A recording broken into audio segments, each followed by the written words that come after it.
جی ناظرین welcome back. اور break کے دوران سینئر تجزیہ کار ہمارے محترم دوست زید مشوانی صاحب نے ہمیں جوائن کر لیا ہے. مشوانی صاحب تھینک یو سو مچ, آپ تشریف لائیں. مشوانی صاحب پی ڈی ایم کے حوالے سے موجودہ جو بھی سیاسی منظرنامہ بن رہا ہے اس پر ہم گفتگو کر رہے ہیں. آپ یہ بتائیے جس طریقے سے اپوزیشن جماعتوں کا جو اتحاد ہے پی ڈی ایم مذاکرات کے لیے انہوں نے تو صاف انکار کر دیا. مولانا صاحب کی بات بھی آپ نے سنی ہوگی, اور پشاور میں بھی جلسے کے حوالے سے بہت کوشش کی گئی کہ بھئی اس حوالے سے کوئی بات چیت ہو, کہ مذاکرات ہو, لیکن صاف انکار کر دیا. اگر بات چیت نہیں ہوگی اور جو نظر آ بھی نہیں رہا کہ اس طرح کا کوئی مفاہمانہ جو رویہ ہے وہ کسی بھی جانب سے فریقین کی جانب سے اپنایا جائے, کچھ نظر نہیں آ رہا فی الحال, تو یہ معاملات تو آپ نہیں سمجھتے ہیں کہ کم از کم پاکستانی عوام کے مفاد میں کچھ نہیں ہو رہا؟ بدقسمتی ہے کہ پاکستان کی سیاست پچھلے کئی اشروں سے اسی نہج پہ چل رہی ہے. اگر دیکھا جائے حکومت اگر یہاں پہ کوئی ڈیموکریٹک پروسیس, اگرچہ بظاہر ہم کہتے ہیں کہ ایسا نہیں ہے جس طرح موقف پی ڈی ایم کے رہنماؤں کا ہے, لیکن اس کے آنے کے بعد اپوزیشن بھی اپنے ایک عروج پہ چلی جاتی ہے, اور پھر نتیجتاً یا تو وہ حکومت کام نہیں کر سکتی یا وہ چلی جاتی ہے. یہ ایک طریقہ کار ہے. حکومت تو 2 سال سے ہے نا, تو پی ڈی ایم تو ابھی مطلب وجود میں آئی ہے, تو حکومت تو اگر چاہتی 2 سال میں کام کر سکتی تھی. دیکھیں حکومت کام کر سکتی تھی یا کام نہیں کر سکتی تھی, لیکن حکومت کا کام اس وقت یہ ہے کہ اپوزیشن کے خلاف بیان بازی, اپوزیشن کا کام یہ ہے کہ حکومت کے خلاف بیان بازی اس کو چلنے نہیں دینا. اس سے الٹیمیٹلی جو ایفیکٹ ہوتے ہیں وہ عوام ہوتے ہیں, وہ عوام. اور دوسری بات یہ کہ جب آپ یہ سمجھتے ہیں کہ موجودہ حکومت اپنے پاؤں پہ کھڑی نہیں ہے اور یہ کسی اور کے حوالے سے جو ہے وہ ایکٹیو ہے اور ان کی پالیسی اور پالیسیوں اور اس پہ عمل درآمد کرنا چاہتی ہے, جس طرح ہم سن رہے ہیں اور دیکھ رہے ہیں, اسٹیبلشمنٹ کا نام لیا جاتا ہے باقاعدہ طور پہ, اور یہ جو 14 نکاتی پی ڈی ایم کا جو ایک میثاق پاکستان کا اعلان کیا گیا ہے اس میں بھی آپ نے دیکھا ہوگا چوتھا پوائنٹ اسی کا ہے. بالکل بالکل. تو میرے کہنے کا مقصد یہ ہے کہ اس سے ایفیکٹ کون ہوتا ہے؟ پاکستانی عوام.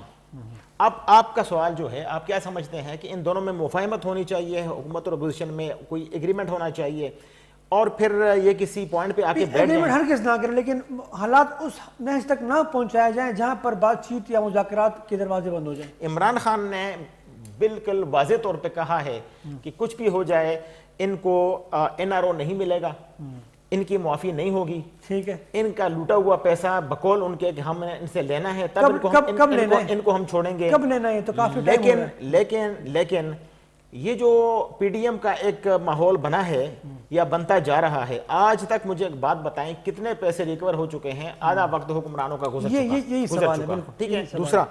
دوسرا پی ڈی ایم اگر آپ دیکھیں جب سے یہ حکومت بنی ہے, فارمیشن آف دی گورنمنٹ سے لے کے اور اب تک اپوزیشن مختلف شکلوں میں رہی ہے. اتحاد بھی رہا, ان کو متحدہ اپوزیشن کا نام بھی دیا گیا, پی ڈی ایم بعد میں بنی, لیکن پارلیمنٹ کے اندر اور پارلیمنٹ کے باہر ان کے آپس میں کتنا اتفاق رہا ہے. بالکل, جب حکومت کو ضرورت پڑی تو ان کی جانب سے تعاون کیا گیا باقاعدہ. دیکھیں حکومت کے ساتھ تعاون اپنی جگہ, لیکن آپس میں کیا گیا جو ان کا اتفاق اور اتحاد تھا, معاہدہ تھا, اس پر عمل درآمد پارلیمنٹ کے اندر ہم نے سینٹ کے چیئرمین کے الیکشن میں دیکھ لیا, ڈپٹی چیئرمین کے الیکشن میں ہم نے دیکھ لیا.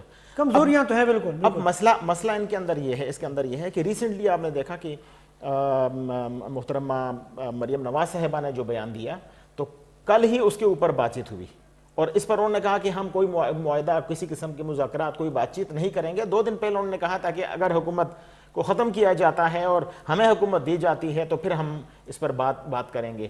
اس پر بھی پی ڈی ایم کے اندر شدید اختلافات پائے گئے اور تحفظات بھی پائے گئے. مولانا فضل الرحمان نے اس پر نواز شریف سے بات بھی کی. دونوں جانب ایسی چیزیں جو کہ کسی طور بھی عوامی مفاد میں نہیں ہے, بلکہ اپنی سیاست ہے.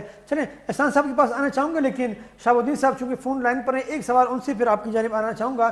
شہاب الدین صاحب یہ بتائیے کہ اگر آپ نے جیسے کہا کہ اسٹریٹ پاور اے این پی کے ساتھ ہے, اسٹریٹ پاور جو ہے وہ جی او آئی ایف اے کے پاس ہے, اور مسلم لیگ نون نے بہت بڑا جلسہ کیا سوات میں, آپ نے دیکھا, باقی بھی دیگر جماعت یقیناً ان کے کارکنان بھی پی ڈی ایم کے جلسے میں شرکت ان کی جانب سے بھی ہوگی. تو یہ تو پھر ہم دیکھتے ہیں کہ لاہور, کراچی اور باقی جگہوں پر جو جلسے ہوئے, آپ نہیں سمجھتے کہ اس سے زیادہ بڑا جلسہ ہوگا, کامیاب جلسہ ہوگا؟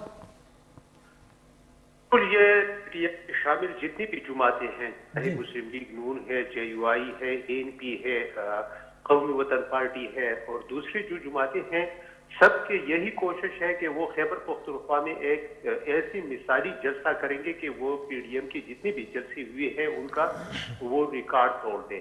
لیکن حنیف یہ اگر ہم دیکھیں تو یہ کوئی عجیب سا وہ ہو رہا ہے کہ یہ کیسے جو ہے نا عمران خان نے جو نواز شریف حکومت کے خلاف دھرنا دیا جی تو ایک جمہوری حکومت کے خلاف دھرنا دینا اور احتجاج کرنا، پھر اب جب عمران خان پر سر اقتدار آئے اور پی ڈی ایم نے احتجاجی شروع کیے. حالانکہ اگر آپ دیکھیں حنیف تو یہ پارلیمنٹ میں ان کی اکثریت ہے پاکستان پیپلز پارٹی اور مسلم لیگ نون، اور اگر دوسری جماعتیں اپنے ساتھ ملا لیں تو انہوں نے تو شروع ہی سے حکومت بنانے کی کوشش ہی نہیں کی.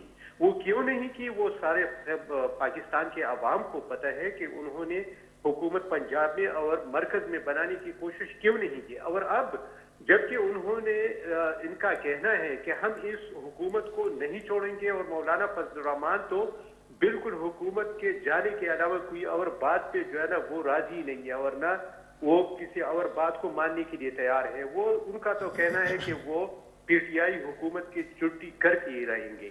تو باقی جو جماعتیں ہیں وہ اگر آج ان کے ساتھ بات بنتی ہے تو مولانا فضل الرحمان کو ایک بار پھر جو ہے نا وہ میدان میں چھوڑ کے چلے جائیں گے، کیونکہ یہ لوگ پارلیمنٹ کے اندر اگر یہ چاہے تو سب کچھ کر سکتے ہیں. پارلیمنٹ کے اندر یہ اس طریقے سے آتی نہیں ہے اور یہ احتجاجی کرتے ہیں. اس وقت آپ ملک کی حالات دیکھیں، مہنگائی کو دیکھیں کہ مثالی مہنگائی. شاہب صاحب یہ بتائیے کہ اپوزیشن کی جانب سے اتنے جارحانہ انداز میں بیانات اور اداروں کو بالکل واضح الفاظ میں تنبیہ کرنا، اس کے باوجود آپ یہ سمجھتے ہیں کہ اپوزیشن غیر سنجیدہ یا ان کے جو ہے وہ مقاصد واضح نہیں ہیں؟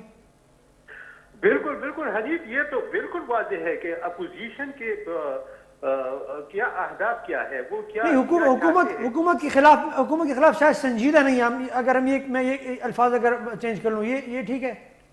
بالکل بالکل حکومت کے خلاف جو اس کے تحریک ہے پاکستان پیپلز پارٹی اور مسلم لیگ نون کے اندر ہی ایسے لوگ ہیں کہ وہ اب بھی جو ہے نا اس انتظار میں بیٹھے ہوئے ہیں کہ اگر ان کے ساتھ بات کی جائے تو وہ بات کرنے کے لیے تیار ہے، اور وہ اس حکومت کے خلاف جو تحریک ہے وہ چھوڑ سکتے ہیں. پاکستان پیپلز پارٹی تو شروع ہی دن سے مفاہمت کے سیاست وہ چلتے آ رہے ہیں، اور اگر آج ان کو کہا جائے تو وہ بھی جو ہے نا اس انتظار میں بیٹھے. بہت شکریہ شہاب الدین صاحب، تھینک یو سو مچ، آپ نے اپنا وقت دیا تفصیلی.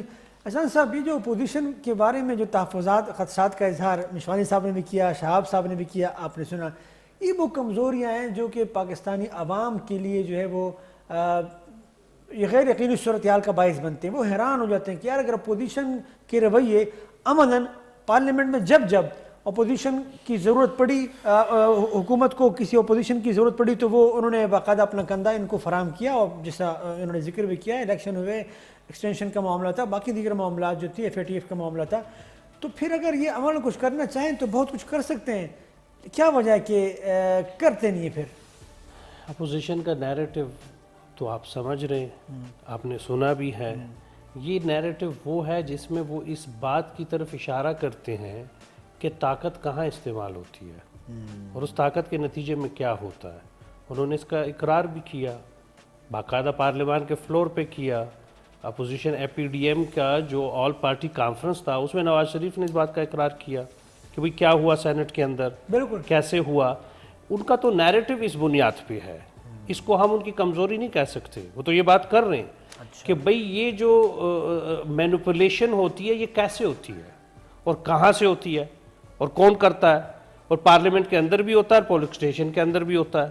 یہی تو ان کا بنیادی مدعا ہے. تو اس پہ تو ہم سمجھ رہے ہیں کہ وہ کوئی کنفیوز نہیں ہے، ان کے درمیان کوئی اس بات میں کوئی ان کو شک و شبہ نہیں ہے اس بات کے اوپر. وہ تو بڑے کلیئر ہیں. جب وہ حکومت کے خلاف کوئی بات نہیں کرتے تو اس لیے نہیں کرتے کہ اس سے کوئی فرق نہیں پڑنے والا، یا اگر وہ حکومت کو ہدف تنقید کم بناتے ہیں. ٹھیک.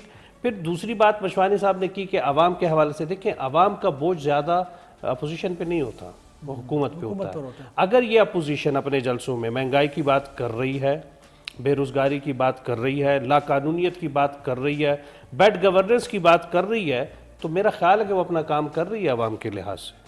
اس میں Opposition یہی کرنا چاہیے، یہی بالکل کرنا ہوتا ہے. بالکل، اس کے opposition. ساتھ ساتھ آپ اس طرف جا رہے ہیں کہ آپ کہتے ہیں گرینڈ نیشنل ڈائلاگ ہو, ایک ایسی بات ہو جس پہ ہم آج اتفاق کر لیں, ورنہ اس سے ملک آگے بڑھنے والا نہیں ہے. کیوس میں آپ کس طرح آگے ڈائلاگ سے بڑھیں گے؟ ملک آگے نہیں بڑھے گا. ڈائلاگ کے علاوہ نہیں بڑھے گا. ڈائلاگ کے دیکھیں، علاوہ نہیں بڑھے گا، بالکل. آپ ڈائلاگ کے علاوہ یہ ملک آگے پولیٹیکلی نہیں بڑھے گا. اس کی بنیادی وجہ یہ ہے کہ یہ وہ انتظام ہے اس وقت آپ کے سامنے جو 2002 میں بھی آپ کے سامنے تھا. یہی انتظام تھا نا. بالکل. آپ ذرا دیکھ لیں ساری کمپوزیشن اس انتظام کی, کیا کیا اس انتظام نے. کوئی تبدیلی آئی؟ کوئی ایسی بات آپ کے سامنے آئی کہ جس سے آپ کہیں کہ یہ ملک آگے بڑھا, معاشیات میں آگے بڑھا, اس کا سماج بہتر ہوا, یہاں گورننس بہتر ہوئی, یہاں امن و امان بہتر ہوا ہو؟ وہی انتظام آج بیٹھا ہوا ہے, کوئی فرق نہیں ہے. وزیر اعظم مختلف ہے, باقی سارا وہی انتظام ہے. تو بھائی صاحب یہ جو آپ مینج کرتے ہیں یہ آپ سے مینج نہیں ہوتا. جب نہیں ہوتا تو گرینڈ نیشنل ڈائلاگ کا آپ آغاز کر لیں گے. ڈائلاگ کے لیے ضروری ہے کہ فریقین کے درمیان کوئی ایسا فریق ضرور ہو جو کہ سب کے لیے قابل قبول ہو, جو سب کو بٹھائے. یہاں تو بدقسمتی سے ہمیں کوئی فرق نظر نہیں آ رہا. آپ کے پاس میرے نزدیک جو میں جہاں تک سمجھتا ہوں, اگر آپ کے موجودہ سینٹ چیئرمین پہ آپ کے اعتراضات بھی ہوں گے, ساری چیزیں ہوں گی, لیکن ہم جب سینٹ کے ادارے کو دیکھتے ہیں تو ان کا ایک مقام ہے, ان کے ذریعے سے یہ تمام بات ہو سکتی ہے. وہ تو سینٹ مشاہد حسین سید صاحب جو ہیں وہ اس معاملے کے اندر کردار ادا کر سکتے ہیں. ایسے لوگ آپ کے پاس ہیں. اب ادارے, اگر آپ اداروں کے ذریعے سے بات کریں گے تو let it start with the senate, اور سینٹ پھر قومی اسمبلی, اور پھر قومی اسمبلی سے عدالت, اور عدالت کے بعد انتظامیہ, اور انتظامیہ کے بعد آپ کی جو سیکیورٹی کے ادارے ہیں. وہ ایک جگہ جو رضا ربانی صاحب نے بات کی تھی وہی انداز رہے گا ڈائلاگ کا. اس کے علاوہ جو ہے وہ ڈائلاگ آپ کا ممکن نہیں ہوگا, اور انسٹیٹیوشنز کے درمیان ہوگا ڈائلاگ, انڈیویجولز کے درمیان نہیں ہوگا. پولیٹیکل پارٹیز کے ساتھ آپ کا ڈائلاگ نہیں ہوگا. پولیٹیکل پارٹیز اپنی ریپرزنٹیشن ضرور دیں گی لیکن تھرو انسٹیٹیوشن. ایگزیکٹلی. تو تب جا کے یہ ڈائلاگ آپ کا فروٹفل ہوگا, تب بات آگے بڑھے گی. آپ دیکھیں, ایک چیز ہے کہ اپوزیشن کو بھی ان تلخ باتوں کو چھوڑنا پڑے گا. بالکل. نواز شریف نے اگر کمپرومائزز پہلے کیے ہیں تو ان کو یہ یاد رکھنا چاہیے کہ اب بھی اپنا تلخ رویہ ان کو ترک کرنا پڑے گا, اور آگے بڑھنے کے لیے ہمیں یہ بات چھوڑنی پڑے گی کہ جی اس کا بھی حساب ہوگا, اس کا بھی حساب ہوگا. حساب سے بہتر یہ ہے کہ ایک ٹروتھ اینڈ ریکنسیلیشن کمیشن بنے جو مان لے وہاں پہ کہ ہم نے کتنے بلنڈرز کیے ہیں, تو یہی تو اپوزیشن کا مطالبہ ہے کہ تو وہ مان لے تو آگے بڑھیں گے. میرا نہیں خیال اس کے بغیر آگے بڑھا جائے گا. کوئی حل نہیں ہے ڈائلاگ کے بغیر. حنیف خان صاحب, مجھے یہ بات بتائیں, یہ کوئی ان کی آپس میں ناراضگیاں تھوڑی ہیں. قومی مفاد کی بات ہوتی ہے اور نیشنل لیول کی ایک ایشوز ہیں. یہ جو اپوزیشن کا شور شرابہ ہے, یہ جو پی ڈی ایم ہے, یا اس سے پہلے جو انہوں نے مختلف اے پی سیز اور اتحاد بنانے کی کوشش کی ہے, یہ کیوں کی ہے؟ اس کی وجہ کیا ہے؟ اس کی وجہ پاکستان میں احتساب کا کڑا نظام تھا. جب حکومت آئی اور انہوں نے کہا ہم نے ان سے پیسے لینے ہیں, ہاتھ ڈالا گیا نون لیگ پہ, پیپلز پارٹی پہ ڈالا گیا, پیپلز پارٹی کے لوگ اندر ہوئے. جب مولانا فضل الرحمان کے بارے میں نیب کے نوٹسز کی خبریں سامنے آئیں تو اس میں ایک شور شرابہ, اور اس کے بعد پی ڈی ایم وجود میں آئی. اب یہ تمام سلسلہ جو ہے یہ اپوزیشن کی آپس میں, اپوزیشن جو ہوتی ہے نا. مشوانی صاحب, یہ احتساب کے بارے میں آپ نہیں سمجھتے کہ کہیں نہ کہیں سیاسی عمل دخل بھی کورٹ کا ججمنٹ ہے؟ میں اسی طرف آ رہا ہوں. سپریم کورٹ کا ججمنٹ ہے سعد رفیق والے کیس میں سپریم کورٹ نے صاف کہہ دیا تھا نا. میں اسی طرف پنجاب ہائی کورٹ کا ایگزیکٹلی میں اسی طرف آ رہا ہوں. دیکھیں, اپوزیشن اگر متحد ہے, حکومت ادھر ادھر جا ہی نہیں سکتی, both inside the parliament as well as outside the parliament. لیکن حکومت, آج میں آپ کو مثال دیتا ہوں, مولانا فضل الرحمان صاحب کو اگر یہ آفر کی جائے کہ آئیں آپ کو وزیر اعظم بناتے ہیں, مجھے بتائیں پی ڈی ایم کہاں جائے گی؟ میرے خیال میں وہ نہیں مانیں گے فی الحال, کیونکہ جو حالات بن چکے ہیں. مشوانی صاحب میری گزارش ہے آپ سے, میری آپ سے گزارش ہے, یہی آفر اگر زرداری صاحب کو کی جاتی ہے, مجھے جواب دیں کیا ہوگا.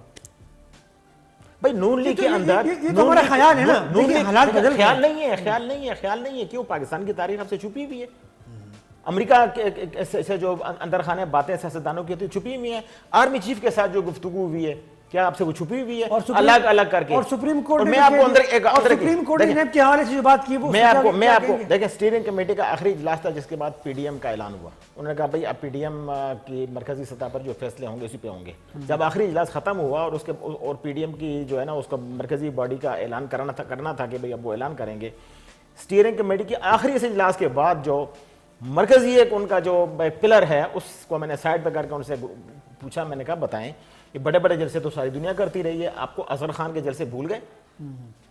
ٹھیک ہے, ناؤ ستارے بھائی بھائی بٹو تری شامت آئی, آپ سے بھول گئی وہ جو قومی اتحاد تھا؟ بڑے بڑے ہاں جلسوں سے تبدیلی آئے گی تو پتہ کیا کہا انہوں نے کہا کہ اللہ کرے نہ آئے. میں نے کہا کیوں؟ دو بڑی سیاسی جماعتیں نہیں چاہتی ہیں کہ اس ملک میں حکومت کی تبدیلی. اچھا مشوانی صاحب میں آپ سے ضرور پوچھوں گا کہ صرف احتساب ہی کا عمل ہے یا کوئی اور عوامل بھی کار فرمائیں؟ چھوٹی سی بریک کے بعد دوبارہ آپ کی جانب آؤں گا. جی ناظرین چھوٹی سی بریک لیتے ہیں, بریک کے بعد دوبارہ حاضر ہوتے ہیں.